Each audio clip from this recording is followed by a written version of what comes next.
Have you ever received a gift from a loved one? A gift that should have been a token of happiness, but instead became the beginning of a tragedy that tore your entire life apart? I have, and the scar it left will likely never fade in this lifetime. My husband sent me a beautiful dress and called to ask if I liked it. In that moment, in a fit of resentment, I could only complain with a single sentence: "Your sister took it." But on the other end of the line, he screamed like a madman, a sentence that to this day, after so many years, still haunts me like a knife twisting in my gut. "You've killed my sister. My name is Sophia. I'm 30 years old, and I've been married to Matthew for nearly 3 years. My life as a daughter-in-law is probably like that of many other women. I've tasted both the sweet and the bitter. My husband's family isn't fabulously wealthy, but they are among the most well-to-do in this part of coastal Connecticut. The house has 3 occupants: my mother-in-law, Helen, my husband, Matt, and my husband's younger sister, Claire. Everything would be perfectly normal if it weren't for the extraordinarily special existence of Claire. Claire, my sister-in-law, is 5 years younger than me.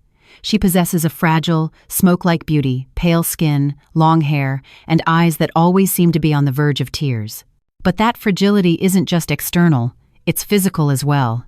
My mother-in-law says that since she was a child, Claire has suffered from a strange illness, a monstrous allergy to most common fabrics.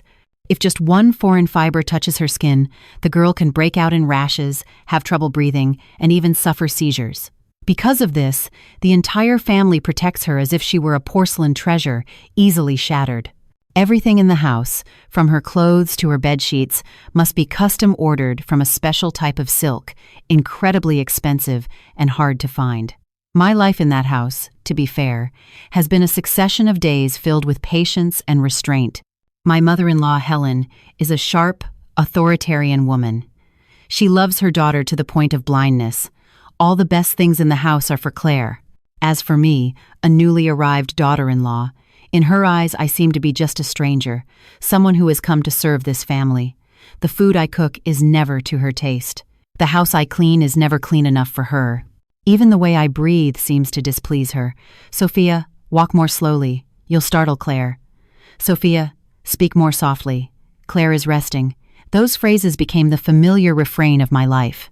My husband, Matt, is a completely different person. He is kind, soft-spoken, and always treats me very well. Every time his mother scolded me, he would quietly enter the room, take my hand, and comfort me. "Honey, don't be upset. Mom just worries too much about Claire. Just be a little patient, okay?" He's like a soft cushion, helping me absorb the blows from my mother-in-law. But slowly, I realized that he is only a cushion. He has never been a solid shield. He can soothe my sadness, but he has never dared to defend me in front of his mother and sister. His love for me is real, but the affection and protection he dedicates to Claire are immeasurably greater. And then, the fateful day arrived. It was our 2nd wedding anniversary. Matt was away on a business trip. I thought he had forgotten, but in the afternoon, a courier delivered a beautiful gift box. I opened it, and my heart seemed to stop for a moment. Inside was a silk dress, the color of jade green, soft and cool to the touch. The design was simple but incredibly elegant. I knew it was the same type of expensive silk the family usually used for Claire.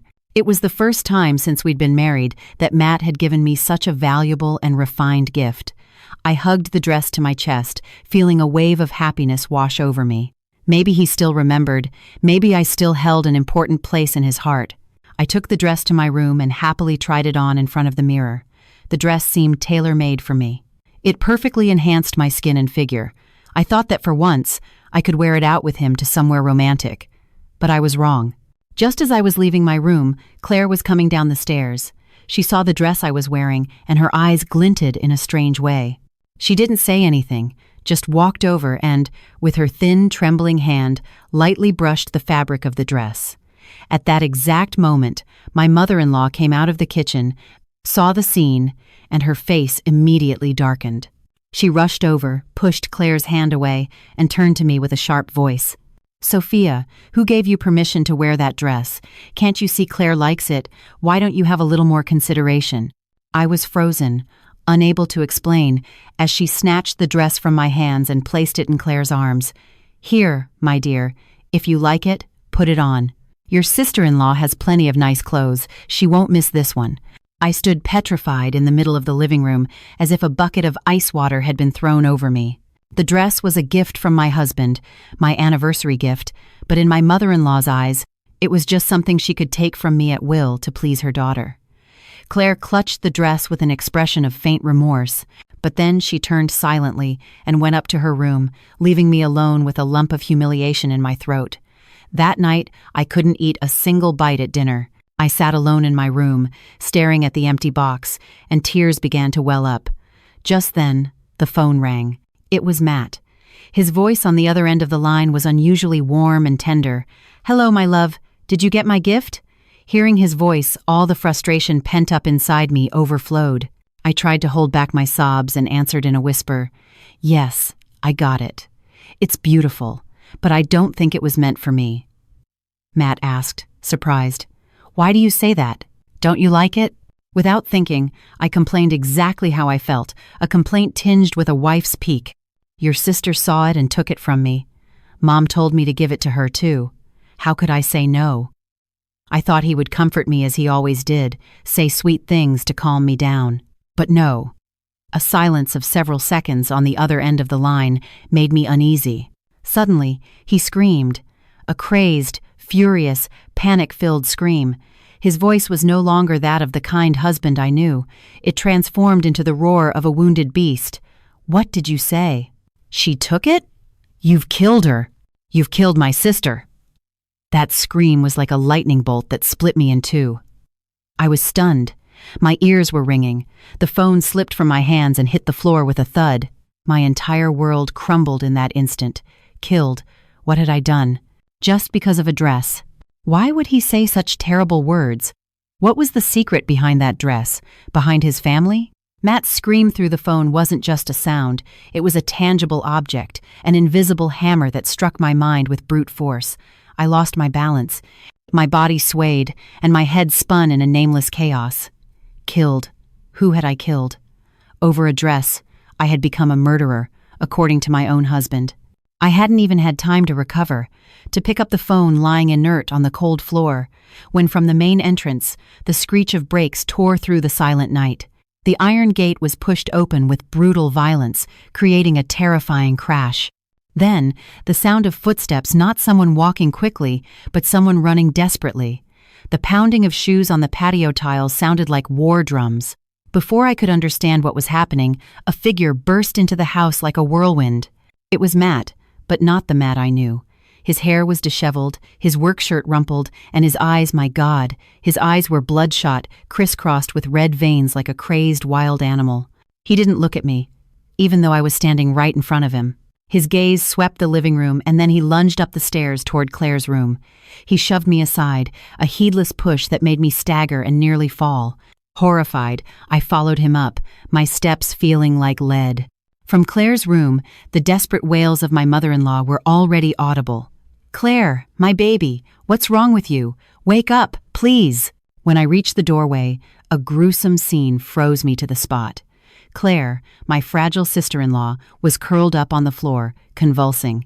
Beside her lay the crumpled jade-green dress. Her entire body was shaking in spasms. Her eyes were rolled back, lifeless, and white foam was bubbling from the corner of her lips. My mother-in-law was kneeling beside her, pounding the floor with her fists while frantically shaking her daughter. Her face was bathed in tears, mixed with an infinite rage. Seeing me at the door, Helen reacted like a wild animal spotting its enemy. She leaped up and lunged at me, her eyes burning with hatred.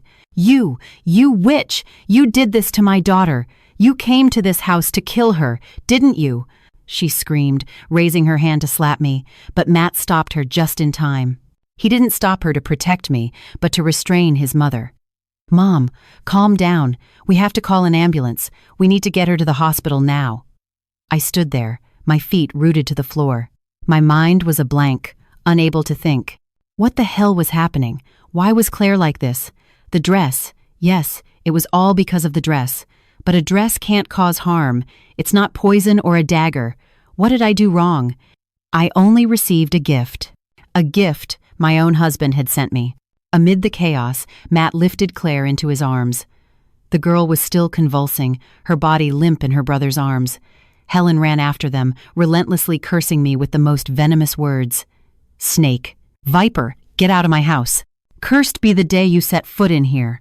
As Matt passed me, he paused for a second. He looked at me, but in his gaze there wasn't a trace of yesterday's tenderness. It was cold, distant, and filled with hatred. A look one gives to a mortal enemy. He hissed each word through his teeth like a knife to my heart. "You're still here. Get out of my sight." I stumbled back, hitting the doorframe painfully. I watched them, a mother crazed for her daughter, a brother terrified for his sister, carry Claire hurriedly to the car and disappear into the night. They left me alone in the immense house. The house suddenly became terrifyingly silent. The silence after the storm is even more chilling than the screams. I shakily entered Claire's room. The room was a mess, as if there had been a struggle. The empty gift box lay in the middle of the room, and the dress, that fateful jade green dress, was still there, crumpled on the cold floor. I slowly crouched down, picking it up with trembling hands. It was still the same soft, cool silk, the same translucent green color as a lake's water. But now, in my eyes, it was no longer a gift of happiness. It looked like the evidence of a crime, a deadly curse that I had unwittingly activated. I don't know how long I sat there. My body was freezing, not from the night air, but from a cold that seeped from the very depths of my soul.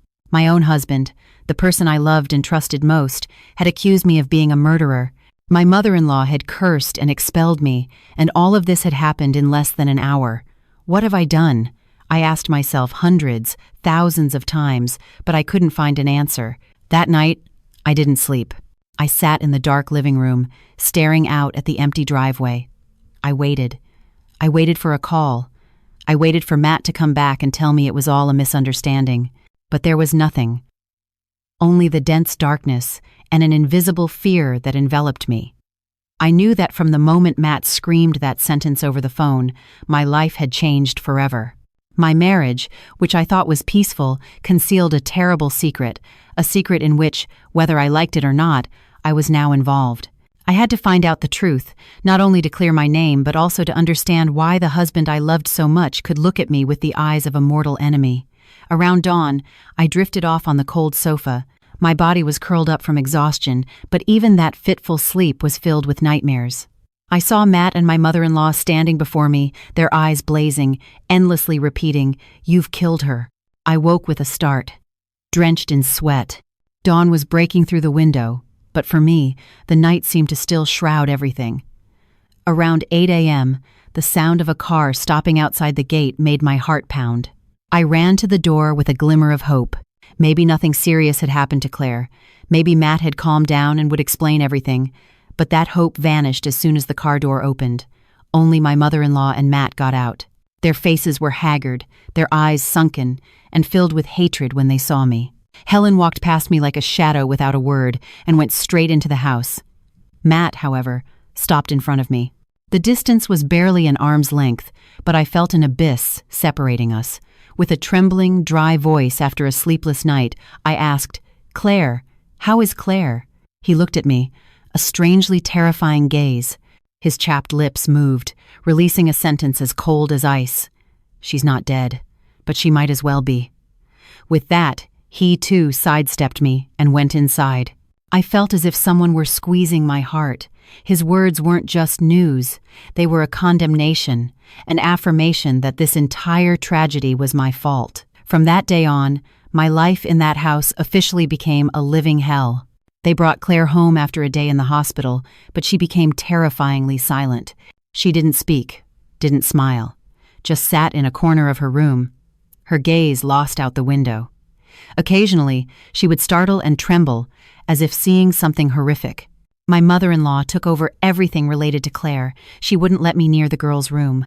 If she saw me lingering in the hallway, she would scream, "How long are you going to keep hurting her? Stay away from her." I became an invisible shadow in my own home. No, not invisible, but a repulsive creature everyone wanted to avoid. Helen began to torment me openly. She forced me to do all the household chores, from laundry and cooking to cleaning and even digging in the garden. She wouldn't let me eat with them at the same table. My meals consisted of leftovers, which I ate hastily in a corner of the kitchen. At night, Matt no longer slept with me. He moved into his home office and locked the door. Our marital bedroom now housed only me, surrounded by 4 cold walls. I tried many times to talk to Matt. I intercepted him on the stairs. I waited for him in the living room. I sought any opportunity to ask him just one question. What secret did that dress hold? Why had everything become like this? But all I received was a terrifying silence or words filled with hatred. You don't need to know. The best thing you can do is shut up and do your duty. If anything happens to Claire, I'll never forgive you. My duty. What was my duty now? To be an unpaid servant, a culprit with no right to speak? My tears had run dry. The physical pain of the exhausting work didn't break me as much as the spiritual pain of being treated like an enemy by the man I loved. The entire house was shrouded in a gloomy atmosphere. My mother-in-law and Matt seemed to have reached a tacit agreement, turning the secret about Claire's illness and the dress into a taboo subject. Every time I tried to mention it, they would either ignore me or use venomous words to shut me up. My life went on like this, between torment and humiliation. I lost weight. My eyes became sunken from lack of sleep and worry. Sometimes, looking at myself in the mirror, I no longer recognized myself. The woman in the mirror had an empty, tired gaze, marked by the wrinkles of suffering. But when a person is pushed to the brink, the instinct for survival emerges. I couldn't let myself die slowly in this silence. I couldn't accept being blamed so irrationally. I had done nothing wrong. Their silence, the abnormally excessive protection of Claire, it all indicated that there was a terrible secret behind it, a secret they were trying to bury at all costs. And I was the scapegoat for that secret. One afternoon, while cleaning the living room, I saw my mother-in-law sneak into Claire's room with a small black paper bag in her hand. She looked around with a tense expression. When she came out, she no longer had the bag. A gut feeling told me something was wrong. I waited for her to disappear and tiptoed to Claire's room. The door was always locked, but today, perhaps in her haste, she hadn't closed it completely. It was just ajar, a tiny crack enough for me to peer inside. And what I saw through that narrow slit made my blood run cold. It wasn't the room of a normal sick person. It looked more like a prison cell, cleverly disguised. The blood froze in my veins as I peeked through the crack in Claire's bedroom door. It wasn't just a feeling of horror, but one of overwhelming confusion. The girls' room, which I had previously considered just a space with special care, now revealed a completely different face. The window wasn't a normal glass window. It had a layer of thin iron bars painted white to match the wall color. If you didn't look closely, they were impossible to detect. On the desk, next to the vases of fresh flowers my mother-in-law placed daily, were neat piles of textbooks, but they were all old high school books. And what chilled me the most was Claire's bed. It wasn't a normal wooden bed, but a hospital-style iron bed with railings on both sides. Why would a 25-year-old woman need to sleep in a bed like that in her own home? Why did the window have bars? Why did my mother-in-law have to sneak things to her as if she were doing something illicit? A flood of questions swirled in my mind, transforming my accumulated frustration into a burning determination. I could no longer live in this torment and ambiguity. I had to uncover the truth, at any cost. From that day on, I stopped being the submissive, silent daughter-in-law. I began to watch, to listen, and to memorize every unusual detail in that house. I pretended to be busy working in the yard, but my ears were always alert, trying to catch any movement inside. I noticed that every day at 5 p.m., sharp, my mother-in-law would personally prepare an herbal tonic. The smell was strong and somewhat pungent, very strange. She never let me touch it, nor did she tell me what it was. She would simply take it to Claire in silence. After drinking the tonic, Claire would sleep soundly until the next morning, without having dinner. Once, taking advantage of a moment when Helen was distracted, I secretly collected a bit of the herbal dregs left in the teapot, wrapped them in a small piece of paper, and hid them carefully. I didn't know what it was, but my instinct told me it was a piece of the puzzle. My husband, Matt, remained cold and distant. He barely spoke to me, came home late at night, and locked himself in his office. But I noticed that his coldness wasn't purely hatred. There was a hidden torment and fear within it. Some nights, passing by his office, I would hear his deep, anguished sighs. Once, I even heard him talk in his sleep. "It's not your fault. I'm sorry." Those fragmented words were like scattered puzzle pieces that only made the mystery more confusing. The real opportunity came one weekend evening. Matt said he had to meet an important client and would be back very late. My mother-in-law had a family dinner at a distant relative's house. Before leaving, she locked Claire's door as usual and warned me to take good care of the house and, under no circumstances, to go upstairs. Her warnings only strengthened my resolve. When I was alone in the house, my heart pounded. This was the chance I had been waiting for. But how could I get into that locked room? I paced back and forth downstairs, my head about to burst. Suddenly, I remembered a bunch of spare keys that my late father-in-law used to hang behind the door of an old cabinet in the pantry. My father-in-law used to say they were keys to every room in the house for emergencies. My heart in my throat, I shakily opened the cabinet door. And yes, it was still there. The old key ring hung silently on a rusty nail. I clutched it in my hand, feeling as if I were holding the key to unlock the gates of hell. I tiptoed up the stairs. Each step was so light it barely made a sound. Standing in front of Claire's door, I took a deep breath to calm myself. My hands were shaking so much it took me a moment to fit the right key into the lock. A dry click echoed in the silence, and the door swung open. But just as I was about to step inside, the downstairs phone began to ring shrilly. I jumped, nearly screaming. It was the landline. Who would call at this hour? My heart raced. What if it was my mother-in-law calling to check on me? I quickly pulled out the key, closed the door, and ran downstairs. I picked up the receiver with a trembling voice. "Hello?" On the other end, a gruff, unfamiliar man's voice resonated.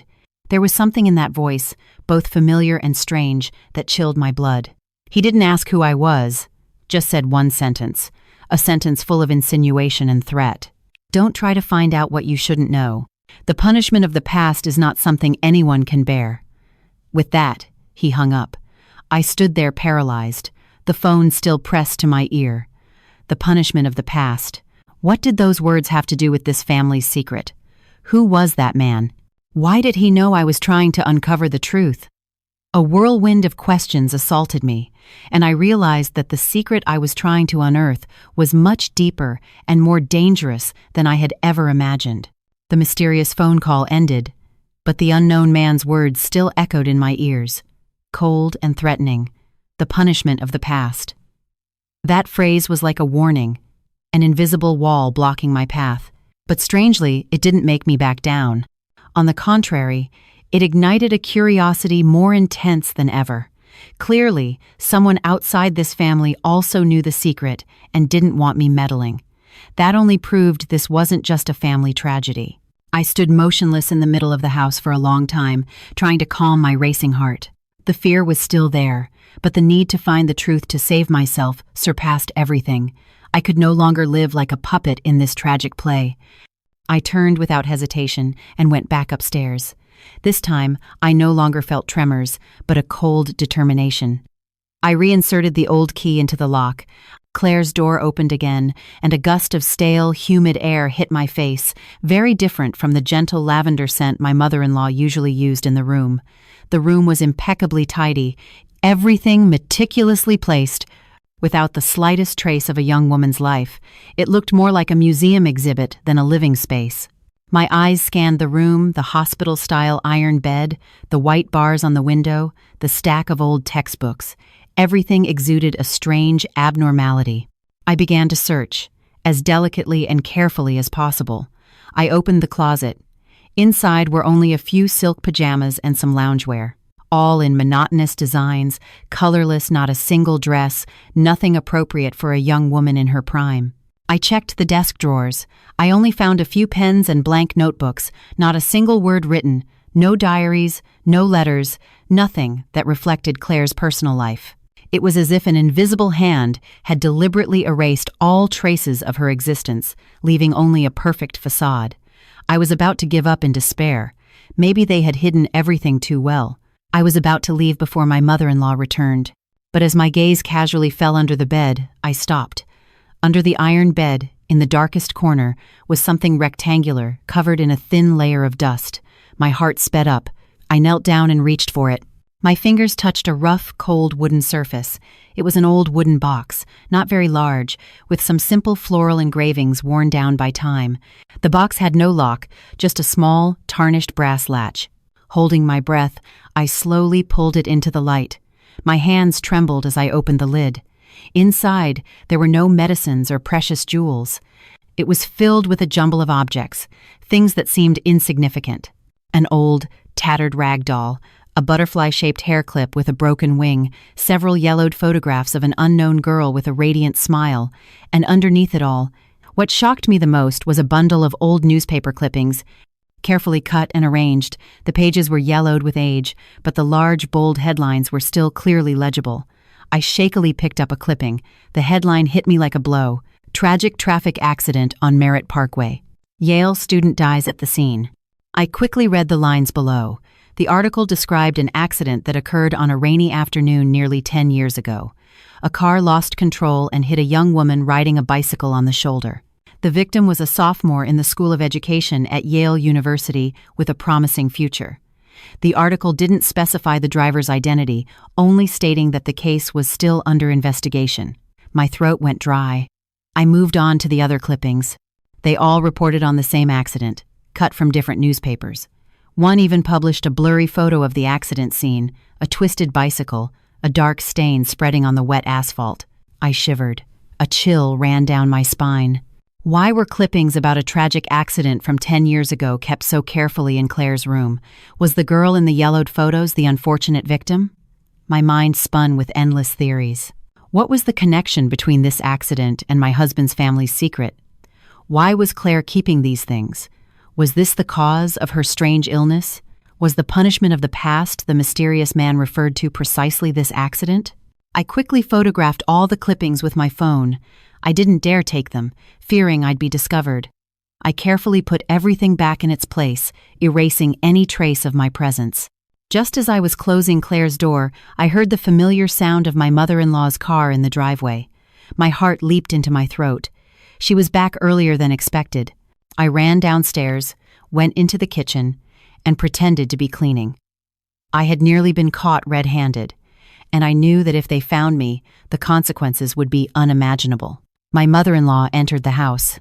Her sharp gaze scanned me from head to toe. I tried to keep my head down, pretending to be busy cleaning, my heart still pounding from the scare.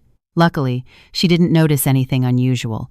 She just muttered something about being tired of the family dinner and went straight up to her room to rest. I breathed a sigh of relief, but the sense of security was only temporary. In my pocket, the phone with the photos of the newspaper clippings burned like a hot coal, giving me hope of finding the truth, but also threatening to burn me at any moment. That night, I couldn't sleep a wink.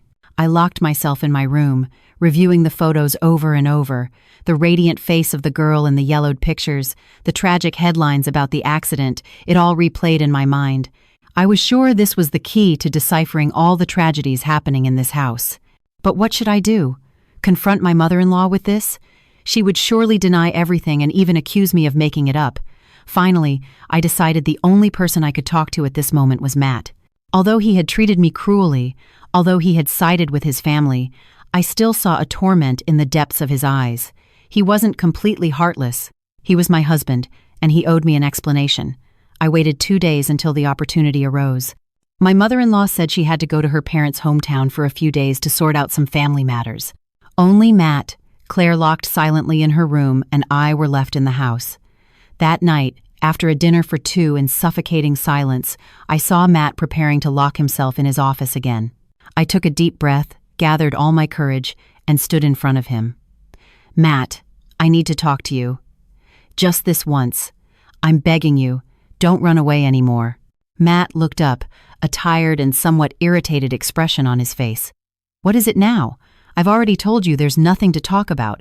I didn't back down. I looked him straight in the eye, my voice trembling but firm. "Yes, there is. We need to talk about an accident. A tragic accident on the Merritt Parkway almost 10 years ago." Hearing this, Matt's face changed. The irritation vanished, replaced by an undeniable panic. He stared at me, his lips trembling. How? How do you know about that? What I know isn't important. What's important is that you tell me the truth." I held up my phone and showed him the photos of the newspaper clippings. Who is this girl? Why are articles about her death kept in Claire's room? Matt looked at the phone screen and froze. He took a step back and slumped into a nearby chair, clutching his head in his hands. His silence lasted for several minutes, a silence so heavy it felt like it could crush an entire horrific past. Finally, he looked up, his eyes red, his voice hoarse. "Since you know, I won't hide it from you anymore." He began to speak, his voice breaking, as if each word were a knife stabbing his own chest. That accident was real. The girl in the photo was named Lucy. She was the victim, and the person who caused the accident was Claire. My ears were ringing. Although I had suspected it, hearing Matt confirm it was a shock. He continued, "It was a rainy afternoon. Claire, who was only 16 at the time, secretly took our dad's car to practice driving. She was too inexperienced, and with the rain and slippery road, she lost control and hit Lucy, who was riding her bike in the same direction. Lucy died instantly. After the accident, Claire went into such a state of panic she nearly lost her mind," Matt said, his voice filled with pain. "She wouldn't stop screaming and crying, banging her head against the wall, saying she'd killed someone. My parents were desperate too. On one hand, they loved their daughter, but on the other, they were afraid she'd go to jail. You know, Claire has always been delicate. If she had to go to prison, she probably wouldn't have survived." "So your family covered it all up?" I asked, a lump in my throat. Matt nodded, avoiding my gaze. "My parents had to use a lot of money and connections to fix it. They gave the victim's family a large sum of money, and somehow the case was closed without finding the culprit. But for Claire, the shock was too great. From that day on, she's lived tormented by guilt and fear. She has nightmares every night, and her health keeps deteriorating. That's why she has to live with so much special care. Her illness isn't an allergy. It's an illness of the soul." Hearing the story, I fell silent. A part of me felt pity for Claire, a girl who had to endure such a great tragedy at such a young age, but another part of me felt a growing unease. Matt's story seemed logical. It explained why Claire's behavior was so strange. But if that was all, why did my mother-in-law have to secretly give her that strange herbal tonic every day? If it was just psychological trauma, why did they have to lock her in a room with bars on the windows? And most importantly, what did all of this have to do with the jade green dress? Why could a simple dress make Claire so gravely ill she almost died, and make Matt scream that I had killed his sister? I looked at Matt. My gaze was no longer fearful like in the early days, but scrutinizing, analytical. I knew the story he had just told wasn't the whole truth. It was just the tip of a gigantic iceberg. I took a deep breath, trying to keep my voice calm.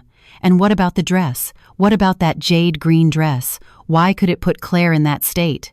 Matt was silent for a long time. He ran a hand through his already messy hair, his face etched with deep anguish. It seemed that having to recall this was torture for him. Finally, he spoke, his voice hoarse and distant, as if coming from a painful memory. "Why? Because on the day of the accident, the girl, Lucy, was wearing a dress exactly like it." A chill went through me. A horrifying coincidence. I could picture the scene. A rainy afternoon, a young woman in a jade green dress pedaling down the road, and then a car lunging at her. It was all horrible. Matt continued, his voice trembling, as if he were reliving that terrifying moment himself. "After Lucy's death, her family came to our house to make a scene. They didn't believe it was a simple accident. They didn't accept the compensation. Lucy's mother, in her immense grief over losing her daughter, stood in front of our gate and cursed us. She said that if her daughter died unjustly in that green dress, the daughter of this house would have to live her whole life tormented by it. She cursed Claire, saying that every time she saw or wore a dress of a similar color and style, her daughter's spirit would return to claim her life, and the tragedy would be repeated. She would have to live in fear, in remorse, for the rest of her life." I held my breath as I listened.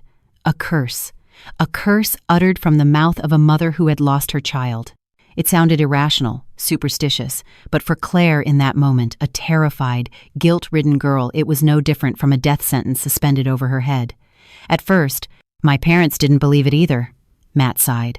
They thought it was just words said in a moment of anger, but then strange things started to happen. Once, a relative who knew nothing about the story gave Claire a nightgown that was also jade green. That night, the girl had convulsions and screamed that she saw Lucy, covered in blood, standing at the foot of her bed, staring at her. Ever since then, the whole family has been terrified. Anything jade green is forbidden in this house. And Claire. She believes the curse is real. For her, that dress is no longer a piece of clothing. It's the embodiment of guilt, of death. Hearing this, I began to understand. I understood Claire's reaction, the panic of my mother-in-law and Matt when they saw me in that dress. In their eyes, I wasn't wearing a gift, but a deadly curse. I was awakening the demon in Claire's soul. But then another question, an icy question, lodged itself in my mind. I looked directly into Matt's eyes. My voice no longer trembled. It was strangely sharp. Then why did you buy it? You knew perfectly well it was a forbidden object. You knew it would hurt Claire. Why did you deliberately buy it and send it to me as a gift? My question was like a knife that hit the bullseye of Matt's heart. He flinched, his gaze evasive, stammering, I just what? I pressed, taking a step closer. You wanted to test it, didn't you? You wanted to see if the curse was real. To see if, after almost 10 years, it still had an effect. And you didn't hesitate to use your own wife, the woman who sleeps next to you, as a guinea pig for that cruel test, did you? Matt hung his head, his shoulders trembled. His silence was the most painful confession. I started to laugh, a bitter, sarcastic laugh. My tears streamed down, not from self-pity, but from rage. I understood everything. I understood why he had screamed, "You've killed my sister." It wasn't because he feared for Claire's life, but because he was scared. Scared because his test had been a terrible success. Scared because he himself had pushed his sister into a panic. And scared because his true face had been exposed. I backed away, looking at the huddled man in front of me, the husband I once loved and trusted. It turned out that behind that kind, gentle facade hid a terrifying selfishness and cruelty. He loved his sister, but that love was so twisted that he was willing to sacrifice his own wife to satisfy a wicked curiosity. "I'm sorry, Sophia." Matt looked up, his voice choked. "I didn't mean for this to happen. I just thought it had been a long time, that it was all in the past. I didn't expect it to be so serious." "You didn't expect?" I scoffed. "You didn't expect, or you deliberately chose not to think about the consequences? In your eyes, I was just a pawn, a tool for you to test some absurd curse, wasn't I?" I turned away, not wanting to hear another word. The story he told might explain everything, but at the same time, it killed everything left in me for this marriage. The love, the trust, it was all shattered. But as I entered my room and slammed the door, another sense of unease crept over me. Everything seemed to fit. But why did I still feel that something was wrong? If it was simply a psychological curse, why did Claire's reaction resemble a real illness, with convulsions and foaming at the mouth? And the unknown man who called me, why did he talk about punishment? A word that sounds much heavier and more legal than a simple curse.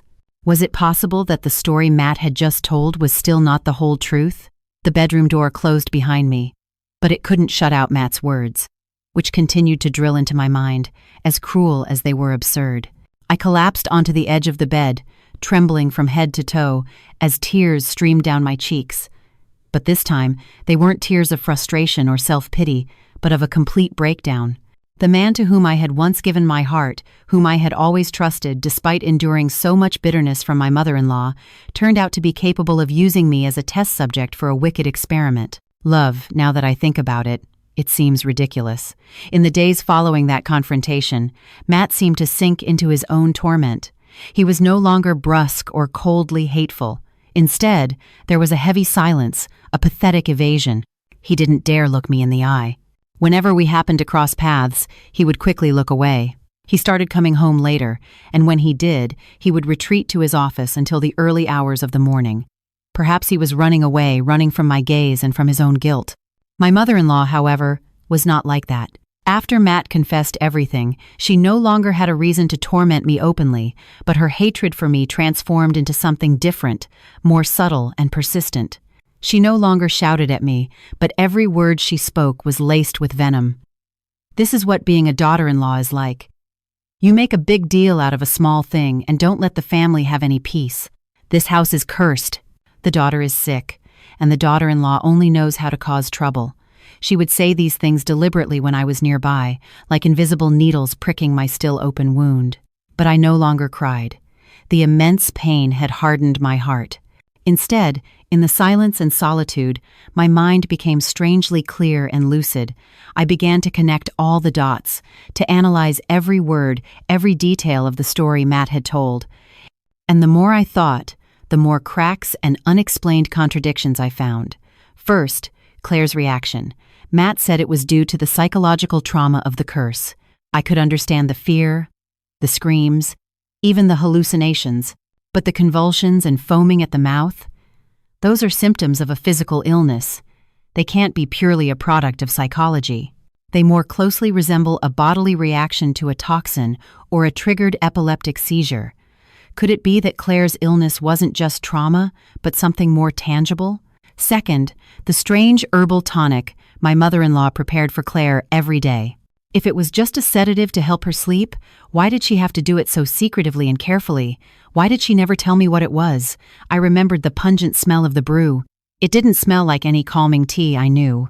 I took out the herbal dregs I had hidden and searched online for medicinal plants, trying to compare the shape and smell, but it was futile. It was a mixture of too many plants I couldn't identify. And finally, the unknown man who called me. His words, the punishment of the past, didn't sound like he was referring to a superstition. It sounded more like he was alluding to a sentence, a legal consequence. If Claire was just a 16-year-old girl who caused an accident out of panic, why use a word as heavy as punishment? The cracks in Matt's story grew wider and wider, turning the truth he had just revealed into an even more elaborate and deceptive farce. I realized he might have told a part of the truth, but only a small part used to cover up another, much more horrifying truth. This family wasn't just hiding a tragedy, they were staging a play, and Claire was the unwitting lead actress. I couldn't stand by and do nothing. I knew Matt would never tell me the whole truth, and my mother-in-law even less so. I had to find the answers myself. I started with the newspaper clippings. They listed the victim's name, Lucy Alvarez, a student at the School of Education. I decided to go to that university. I hoped to find some information about the unfortunate girl's friends or family. Maybe they could tell me something my husband's family was trying to hide. I made an excuse that I was going to visit my family for a few days so I could leave freely. Matt didn't object, just nodded silently. Maybe he also wanted some space to avoid me. Before I left, I paused at the door and looked back at the house. It was no longer a home. It looked like a giant cage that imprisoned not only Claire but also guilty secrets, and I, a wife, a daughter-in-law, now felt like an amateur detective embarking on a dangerous investigation. Not knowing what awaited me, I only knew one thing. I wouldn't stop until the last veil of deceit was lifted. Leaving that suffocating house, I felt like a prisoner finally breathing fresh air, but that freedom came with a heavy anxiety. I didn't go to my parents' house. I didn't want to involve my family in this mess. Instead, I rented a small, simple room near downtown New Haven, using it as a base for my investigation. The next morning, I went to Yale University. 10 years is a long time. Everything had changed. New buildings, young students' faces, no trace of the past. I wandered the campus, feeling lost and helpless, not knowing where to start. I decided to go to the student records office, hoping to find old files. I fabricated a story that I was an old classmate of Lucy's, that we had lost touch, and now I wanted to find information to visit her family. The young clerk looked at me suspiciously, but perhaps seeing the sincerity in my words, she agreed to help. After rummaging through a dusty archive, she pulled out a yellowed file. Here's the information for student Lucy Alvarez, but she passed away in an accident a long time ago. I tried to contain my emotion, my voice trembling. I know. Could you give me her family's address or any contact information for her relatives? The clerk shook her head regretfully. I'm sorry, ma'am. Due to privacy regulations, we can't disclose students' personal information. Besides, after Lucy's passing, the family moved, and the university lost contact as well. I felt devastated. The only lead I had ended in a dead end. I left the records office and wandered aimlessly around the campus. The wind blew gently, carrying the laughter of students, which only accentuated my loneliness. I sat on a stone bench under the shade of a tree, my mind blank. Would all my efforts end here? Would I have to return to that house and accept living in deception and torment for the rest of my life? Just as I was sinking into despair, a figure quietly sat down next to me. I didn't pay attention, absorbed in my own thoughts, until that person spoke with a deep, gruff voice, the same voice I had heard on the phone. "You're looking for Lucy, aren't you?" I looked up abruptly. The man sitting next to me was in his late 50s, with graying hair and a weathered face marked by the wrinkles of time, but his eyes were deep and held an infinite sadness. I recognized him, even though I had never seen him before, but his melancholic appearance and distinctive voice were unmistakable. He was the man who had called me. Frightened, I tried to get up and leave, but he took my hand. His hand was thin but firm. "Don't be afraid, young lady. I mean you no harm. I've been following you since you came to this university." Who are you?" I stammered. "Why are you following me? Why did you call me?" The man didn't answer immediately. He looked into the distance, as if his gaze pierced through space and time, returning to a distant memory. Then, he slowly said, each word like a heavy stone dropping into a quiet lake, "I'm her father. I'm Lucy Alvarez's father." My world stood still. I was frozen, unable to utter a word. The man in front of me, whom I had mistaken for some shady character, was the victim's father, the man who had suffered the loss of his daughter in the tragedy 10 years ago. My fear dissipated, replaced by a strange compassion and empathy. He turned to look at me, his eyes red. "I know you're the daughter-in-law of Matthew's family. I know you live in that house, and I also know you're trying to find out the truth. Sir, how do you know?" He smiled sadly. "In these 10 years, there hasn't been a single day that I've stopped searching. I don't believe my daughter died in such a senseless way. I've been investigating secretly, gathering information bit by bit. I know that girl, Claire, was the one they said was driving. I also know her family used money to silence everyone, but I don't have enough solid evidence to reopen the case." He sighed, his voice full of helplessness. "I was about to give up, until you appeared. I saw you marry into that family. I thought maybe fate was giving me a chance. I followed you. I watched you. I saw how they treated you unfairly. I saw the suffering in your eyes. And when you started investigating on your own, I knew you were the only one who could help me, help my daughter find justice." My tears welled up. I never expected that on my lonely journey, an elderly father was also fighting silently. We, two strangers, one seeking the truth for herself, the other seeking justice for his daughter, were united by fate.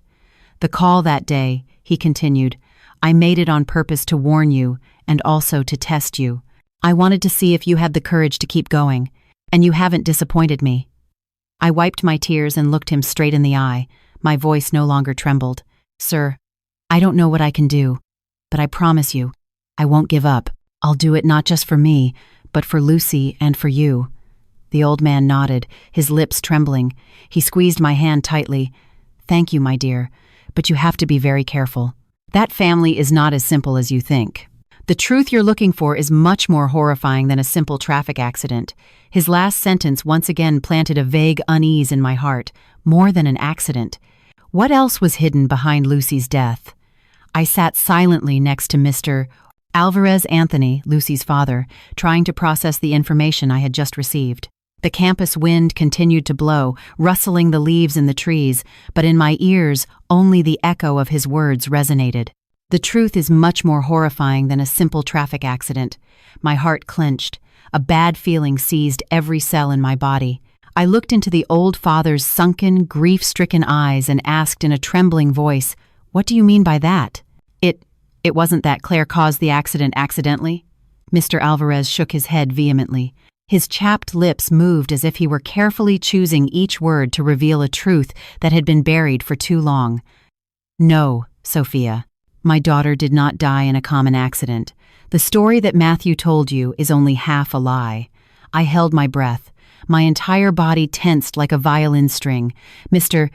Alvarez took a deep breath, his gaze lost in the distance, his voice hoarse as if it came from hell itself. "It's true that Claire was in the car that caused the accident that day, but she wasn't the one driving. It felt like an electric shock coursed through me. Not Claire. Then who? My instinct whispered something terrible, something I didn't dare to think. The person who was really driving that car. Mr. Alvarez said, each syllable laden with a palpable hatred, his eyes bloodshot, was your husband. It was Matthew. It was as if lightning had struck me. I was stunned, my mind reeling. Matthew, my husband, the kind and gentle man I once loved with all my heart, was the real culprit. No, it can't be, I stammered, trying to deny the cruel truth. You must be mistaken. Matthew couldn't. He loves his sister so much. He wouldn't. He loves her? Mr. Alvarez scoffed, a twisted, bitter smile on his face. Yes, he loves his sister, but he loves himself 1,000,000 times more. He sacrificed his own sister to escape his guilt, to get where he is today. He told me the story, his voice trembling with indignation. From what I've managed to piece together in my secret investigation, through the few remaining witnesses, the ones Matthew's family silenced with money, Matthew was also in the car that day. He was the one driving. Back then, Matthew was barely 20. He was an impulsive, reckless young man. That day, the two siblings had a huge argument in the car, Mr. Alvarez recounted, clenching his fists so tightly his veins stood out. It seems it was about money. Matthew wanted money from the family for some venture, but his parents refused. Claire, sitting next to him, tried to calm him down. In a fit of rage, out of control, he floored the accelerator and drove like a madman in the rain.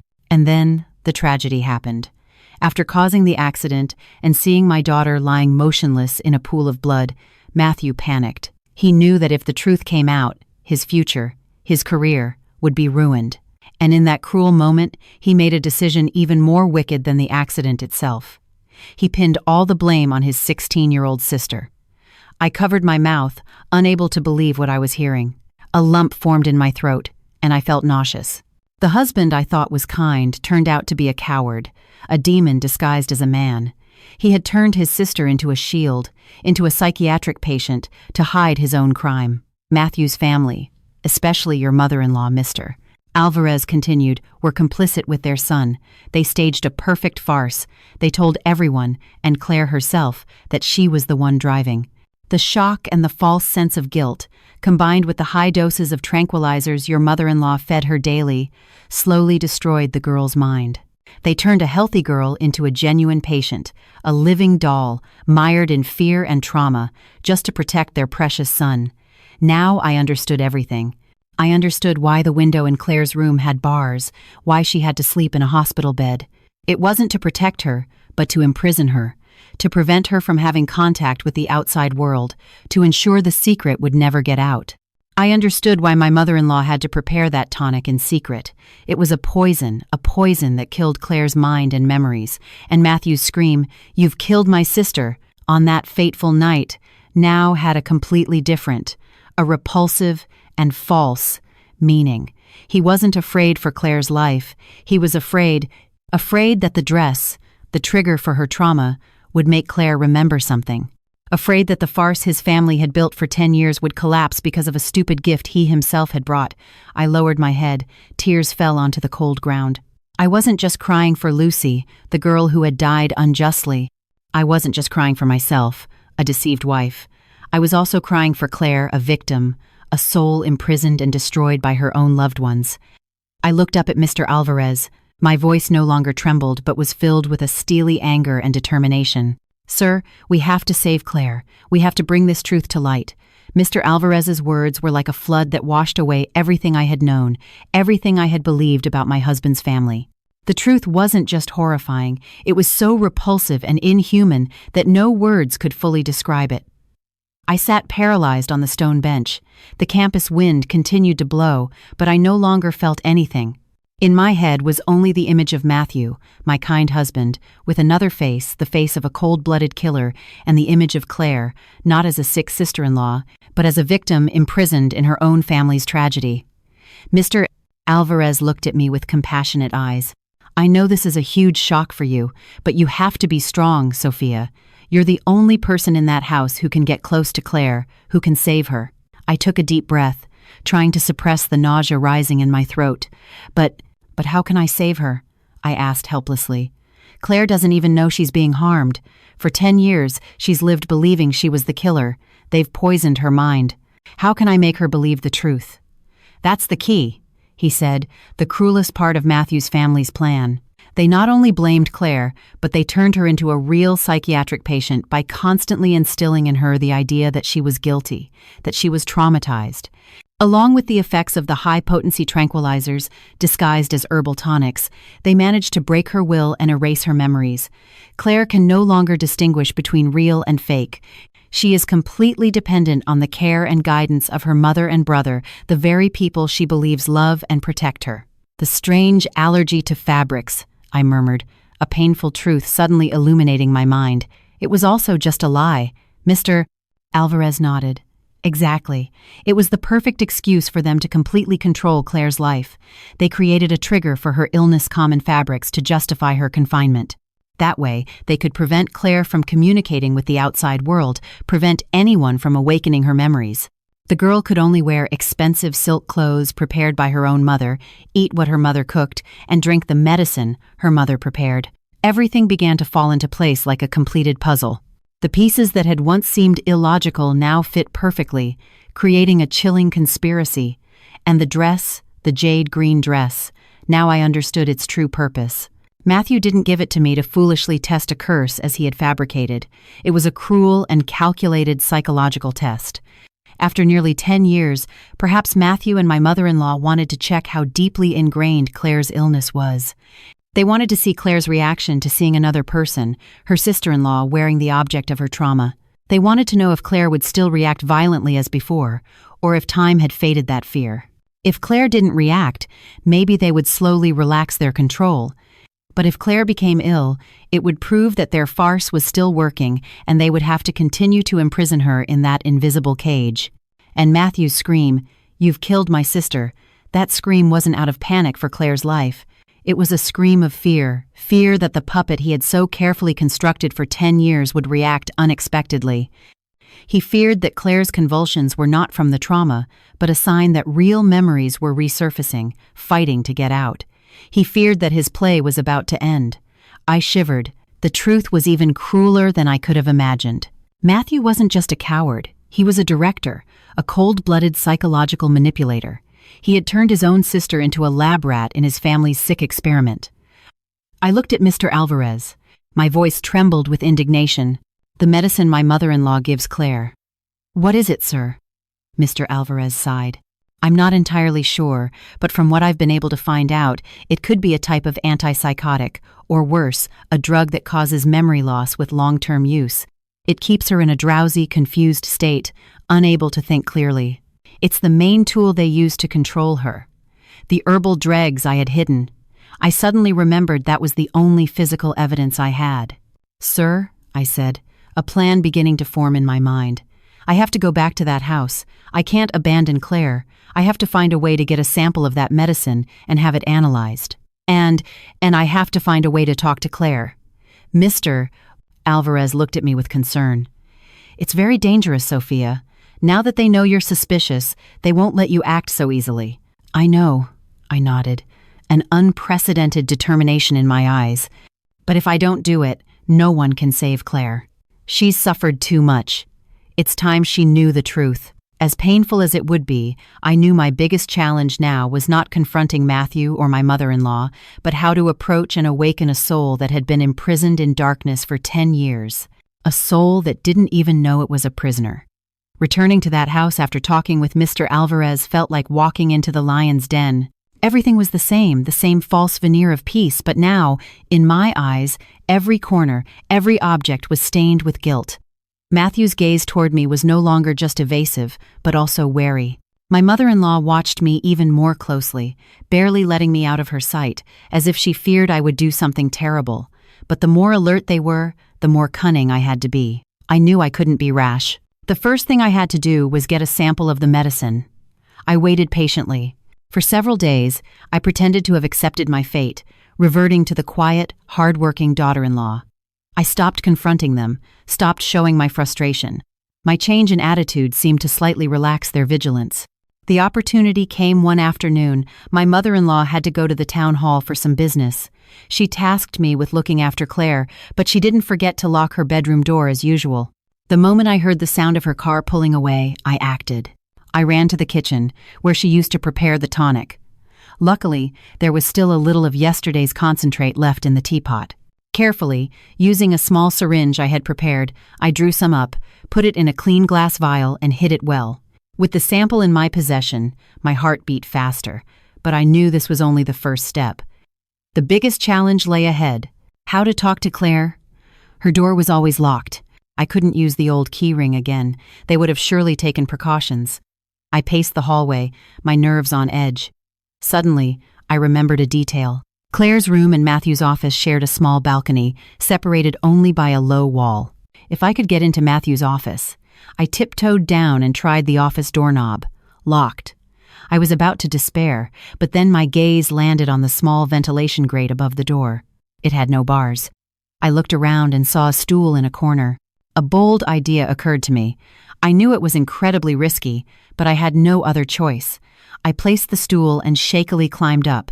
Being petite, I was luckily able to squeeze through the grate. I landed inside Matthew's office, my heart pounding. I ran to the balcony.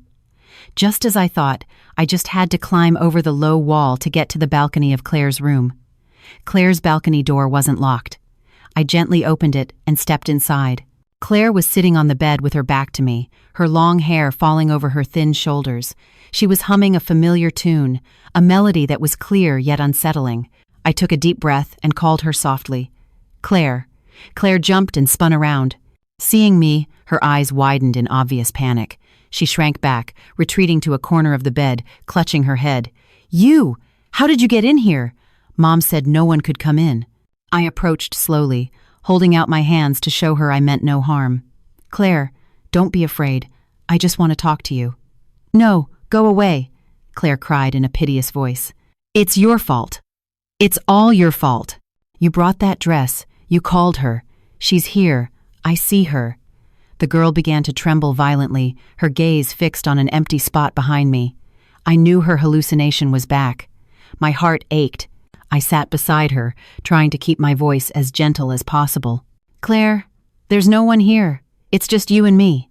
Look carefully. She's there. She's smiling. Claire grew more terrified.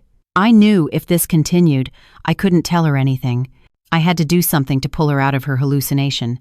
Suddenly, I remembered the old rag doll I had seen in the secret box. Claire, I said quickly, do you remember your rag doll? The one you used to sleep with? Hearing about the doll, Claire paused. Her trembling seemed to lessen slightly. Her gaze was no longer lost in space but fixed on me with a touch of bewilderment. My doll? How do you know? I know. And I also know about the butterfly hair clip, the one with the broken wing. You hid them in a wooden box under your bed, right? Claire was completely stunned. She stared at me, the fear in her eyes gradually replaced by curiosity. How? How do you know these things? I knew this was my moment. I took her cold hand. Claire, trust me. Everything you're seeing, everything you're feeling, it's not real. You are not guilty. You didn't kill anyone. No! Claire shouted again, pulling her hand away. It was me.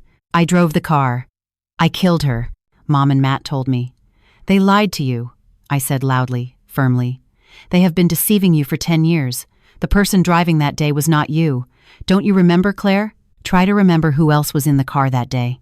I tried to awaken Claire's memories, but they seemed to be buried too deeply. She just clutched her head and shook it vehemently, tears streaming down her face. I don't remember. I don't remember anything. My head hurts. Go away, please. Just go away. Seeing Claire's pain and anguish, I knew I couldn't push her any further. Her mind was too fragile. I backed away, my voice choked. Okay, I'll go. But Claire, remember what I told you. You are not guilty. Trust yourself. Don't believe what they tell you. I turned and climbed back over the balcony. Just as I was getting back into Matthew's office, I heard the sound of my mother-in-law's car pulling up to the gate. My heart almost leaped out of my chest. I quickly scrambled through the ventilation grate, put the stool back, and ran to my room, trying to catch my breath. I had failed in my attempt to awaken Claire, but I knew my words were like tiny seeds planted in the barren soil of her soul.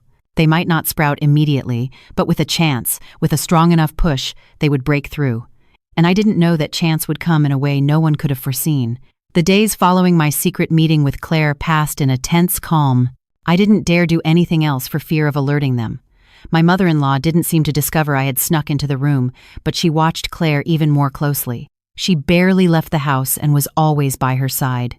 Claire remained the same, silent and distant, but sometimes I would catch her looking at me, a confused, fearful, and curious gaze, as if she were trying to find an answer. I knew my words had had an effect, but they needed a final push. Meanwhile, I secretly sent the medicine sample to Mr. Alvarez. He promised to have it analyzed at a trusted lab and get me the results as soon as possible. I could only wait. Each day felt like an eternity. And then that push came. Not from me, but from Matthew himself. That night, Matthew came home completely drunk. He didn't lock himself in his office as usual, but collapsed in the living room, drinking straight from a bottle of brandy. My mother-in-law, seeing him, went to scold him. "What's wrong with you, son? What happened to make you drink like this?" Matthew didn't answer, just took another large swig. Suddenly, he burst into tears, choked, gut-wrenching sobs from a man who had been suppressing himself for too long. "Mom, I'm so tired. I don't want to live like this anymore. I've failed her. And I've failed Claire." Helen, frightened, tried to cover his mouth. "Are you crazy? What nonsense are you talking about? Someone might hear you." I was hidden behind the staircase. My heart pounded. I heard every word. In his drunken state, Matthew's respectable facade had completely crumbled, revealing a soul eaten away by guilt. The argument grew louder. Matthew, drunk, yelled, "I don't want to keep deceiving her. I don't want to see Claire live like a ghost. It's all my fault. It's all my fault." Those shouts reached Claire's room. Her door was thrown open. Claire stood there, her face pale, her eyes wide with horror. She had heard everything. The memory of our conversation, combined with her brother's drunken confession, seemed to be too great a shock. Claire clutched her head, let out a heart-wrenching scream, and collapsed unconscious on the floor. The house was plunged into chaos again. Matthew sobered up instantly, and together with my mother-in-law, they rushed Claire to the hospital. This time, I didn't stand by and watch. I knew this was the only chance. I ran after them to the car, insisting on going. "I have to go. What happened to her has to do with me too." Perhaps in the confusion, Matthew and my mother-in-law didn't stop me. On the way to the hospital, I received a text from Mr. Alvarez. He had the lab results. Just as we suspected, the medicine Claire took daily contained a powerful antipsychotic. Long-term use could cause memory loss, hallucinations, and complete dependency. It was what had turned Claire into their puppet. At the hospital, after emergency care, Claire regained consciousness, but she was no longer the same. She didn't speak, didn't cry, just lay there with her gaze lost on the ceiling, empty and soulless. The doctor said she had suffered a very severe psychological shock and needed specialized treatment. I knew I had to act immediately. I called Mr. Alvarez and told him everything. He said at once, "Sophia, this is our golden opportunity. I'll contact a friend who works at the best psychiatric clinic in the state. We have to get Claire there, away from her mother and brother's control. Only then will she have a chance to heal." We devised a bold plan. We would take advantage of a moment when Matthew and Helen were distracted to sneak Claire out of the hospital. I knew it was incredibly risky, almost a kidnapping, but we had no other choice.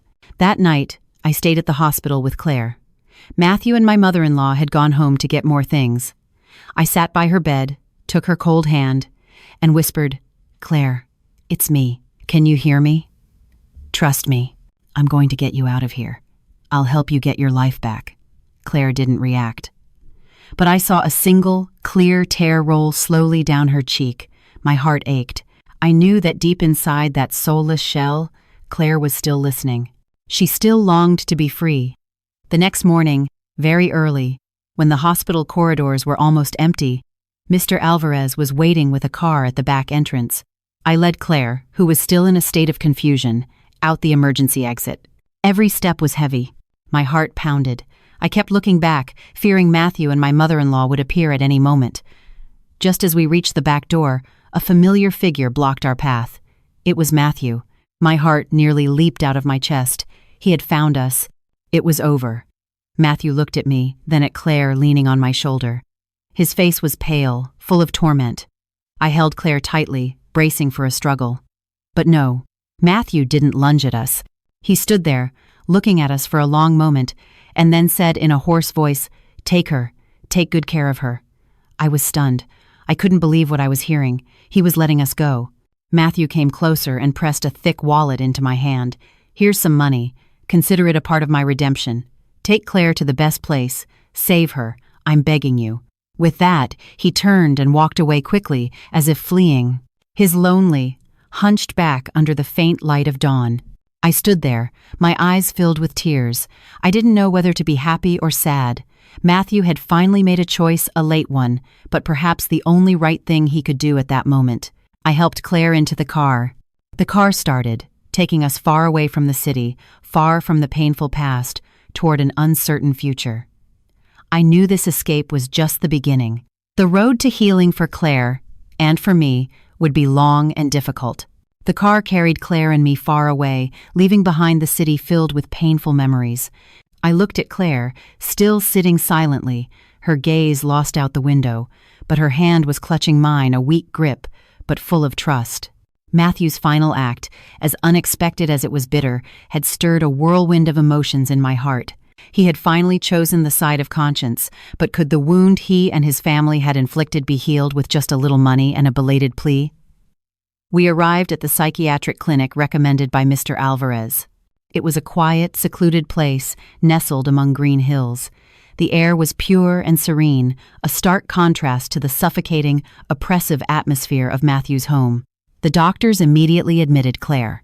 After reviewing the lab results of the medication and hearing my full account, the head of psychiatry told me, his voice full of compassion but also gravity, "Miss Claire's case is very complex. She has been psychologically and physically poisoned for a very long time. The treatment process will be difficult and will require a great deal of time. The most important thing now is to completely isolate her from the people who caused her trauma." I stayed at the clinic with Claire. The first few days were the hardest. Claire barely spoke, huddling in a corner. The doctors had to resort to intensive psychological therapies to slowly break through the shell she had built around herself. I was always by her side, telling her happy stories, reading her books, and waiting patiently. Meanwhile, Mr. Alvarez did not rest. He officially filed a report against Matthew's family with the police, submitting all the evidence we had gathered, the lab results, the old newspaper clippings, and my own testimony. A month later, as Claire began to show the first signs of improvement, when she started speaking again, even if only in short sentences, I received a call from Mr. Alvarez. He told me the police had opened an investigation and wanted to bring everyone involved in for a formal interview, including Claire. Claire's doctors, after consultation, agreed. They thought it could be a necessary shock therapy to help Claire confront her past and truly overcome it. On the day of the interview, in a sterile room at the police station, the tension was suffocating. I sat on one side, tightly holding Claire's hand. She was trembling, but her eyes no longer held a void. They held fear, mixed with a glimmer of determination. Across the table sat Matthew and his mother, Helen. Matthew was gaunt, his eyes sunken, his face etched with exhaustion and guilt. Helen no longer had her fierce, cunning demeanor. She sat silently, her hair much grayer, her shoulders slumped like someone utterly defeated. When the detective began to ask questions, Helen broke down. She didn't deny anything. She made no excuses. She admitted everything. She admitted to conspiring with her son to fabricate Claire's illness and hide Matthew's guilt. She admitted to giving Claire high doses of antipsychotics for 10 years. Sobbing, she said in a broken voice, I just wanted to protect my son. Matthew was the family's only hope. I couldn't let him go to jail. I know I was wrong. I destroyed my daughter's life. I'm so sorry." Matthew, beside her, kept his head bowed, not daring to look at anyone. He too confessed to all of his actions. He admitted he was the one driving, that he blamed his sister, and that he used me for his cruel experiment. His voice trembled with remorse. "I was a coward. I destroyed everyone's life. I will accept whatever punishment the law gives me." The interview was no longer a dispute. It became a tear-soaked confession. But the person I was most worried about at that moment was Claire. She sat there, listening to every word. Her face was pale, her lips trembled. The suppressed memories, the scattered pieces of the past, seemed to be returning, fitting together into a complete and painful picture. Finally, the detective turned to Claire, his voice gentle. "Miss Claire, do you have anything to say?" Claire slowly lifted her head. For the first time in a long time, she looked directly at her mother and brother. Her eyes no longer showed fear or hatred. It was a look filled with pain and disappointment. Then she spoke. Her voice was weak but clear, each word like a knife cutting the silence. "Why? Just one question. Why?" Helen cried out, trying to move toward her daughter. "Claire, I'm sorry. Mom was wrong." Matthew also looked up, his face streaked with tears. "I'm so sorry, Claire. I'm a terrible brother." But Claire just shook her head. She stood up and gripped my hand tightly. She said nothing more, simply turned and walked out of the room with me. The door closed behind us, leaving behind two people submerged in late remorse and indelible guilt. As we walked out, Claire rested her head on my shoulder. Her body was shaking. I knew this was just the beginning of her healing journey. Facing the truth was incredibly painful, but it was a necessary step for her to truly be reborn. And I would always be by her side to get through this storm with her. I hadn't saved my marriage, but at least I had saved a soul. After that fateful interview, everything unfolded as expected. The curtain on the 10-year-long farce fell completely, leaving nothing to hide. Matthew, charged with vehicular manslaughter and obstruction of justice, had to face the full force of the law. I did not attend the trial. I didn't want to witness that scene, didn't want to reopen wounds that were already too deep. I remained quietly at the clinic, holding Claire's hand, watching together through the window as the golden sun stretched over the green treetops. My marriage to Matthew also came to an end. We divorced quietly, without pleas, without resentment. Between us, there was only a painful truth and a void that could never be filled. He had to pay for his sins, and I too had paid a heavy price for my innocence and blind trust. Helen, after losing her son and daughter in different ways, completely broke down. She sold the estate in Connecticut, that place filled with guilty secrets, and moved alone back to her small hometown. Sometimes Mr. Alvarez would tell me she was seen coming and going in silence, speaking to no one. Her former pride and power were gone, leaving only a lonely old woman consumed by late remorse in the final years of her life. Perhaps that was the sentence of her own conscience, a sentence heavier than any prison bars. As for Claire, her journey of healing was a long and thorny path. Facing the truth that she was not a murderer, but a victim of her dearest loved ones, was an immense shock. There were times she fell into depression, times she would rage and break things, but the doctors and I never gave up. I was always by her side, listening, sharing, and using sincere love to warm her frozen heart. Slowly, Claire began to open up. She started to read, to learn to paint, and to find joy in small things. Her smile, though still strained, began to reappear on her pale lips. One day, she showed me a painting she had just finished. It was a picture of two women holding hands, walking toward the sun. One was her, and the other was me. Underneath the painting, in trembling handwriting, she had written, "Thank you for bringing me out of the darkness." Seeing the painting, I couldn't hold back my tears. All the effort, all the pain, seemed to vanish in that instant. As for me, after the divorce, I didn't return to the bustling city life. I decided to stay in this quiet area, where I found Claire and where I found myself. With the help of Mr. Alvarez and the money Matthew had given me, I opened a small floral boutique. The work didn't bring in much money, but it gave me peace. Every day, tending to the flowers, watching them bloom, I felt as if my own soul was healing too. Mr. Alvarez, after getting justice for his daughter, also found peace. He no longer lived tormented by remorse and hatred. He treated Claire and me like his own family. On weekends, he would often stop by the flower shop, bringing us vegetables from his garden. 3 people, 3 different destinies. We had weathered the biggest storm of our lives together, and now we leaned on each other to move forward. Sometimes, in the quiet evenings, I still remember that jade green dress, the fateful gift that pushed me into a bottomless tragedy. But it was also what helped me uncover a horrifying truth, save a soul, and find my own path. I realized that in life, sometimes the worst things happen to make way for better things. I lost a family, a marriage, but in return, I gained the truth, the freedom of my soul, and a sister whom I will love and protect for the rest of my life. Standing in front of my flower shop, looking at the sunflowers that always stand tall, facing the sun, I smiled. The storm always passes, and after the rain, the sky is blue again. My life and Claire's from now on will only look toward the light.